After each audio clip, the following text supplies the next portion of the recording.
Wouldn't you love to be a 4 or 5-year-old child and put on your boots or even walk barefoot through this? How fantastic. Look at that. I'm going to pan over here a little bit more.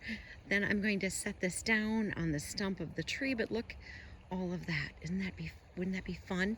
All right, I'm going to set my phone down here on this tree stump so we can chat. I've got my Bible with me. You know, we spent all those videos talking about the Talmud, and it's interesting now that there's so much chat about Israel in the news in regards to there's people saying that, you know, number 47 isn't making any decisions, we're doing it all for Israel, etc. That's not the point of this.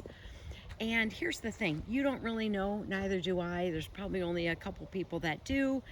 That is not the point of this. However, it's interesting though that, you know, we've been talking a bit recently about the thought process that I used to have when the whole world turns against Israel. And I thought, well, it would have to mean that we'd have a Democrat in office as president for that to happen.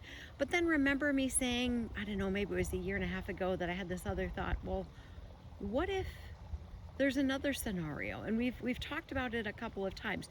But the interesting thing and why I'm sharing this is that there was some discussion because apparently Israel bombed some oil fields.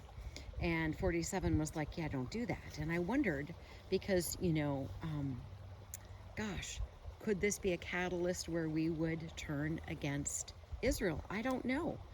But it was so interesting that is not me. That is not me target shooting. It's interesting, though, that there's all this chatter about this right now during the time that we're talking about. We spent all those videos on the Talmud. But we know because the scriptures tell us that there will be a time when the whole world is going to turn against them. And so Zechariah in the Old Testament, Zechariah 12, verse 3, and it shall happen in that day that I will make Jerusalem a heavy stone for all people. Who would have it away will surely be cut in pieces, though all nations of the earth are gathered against it. I'm going to repeat that because I kind of didn't use my proper,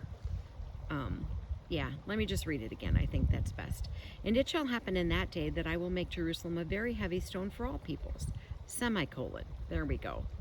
All who would have it away will surely be cut in pieces, though all nations of the earth are gathered against it. So we know that that's going to happen at some particular point. And it's just interesting that, you know, you spend your whole life believing one thing, and then you have another thought. And it's a thought you've never had before.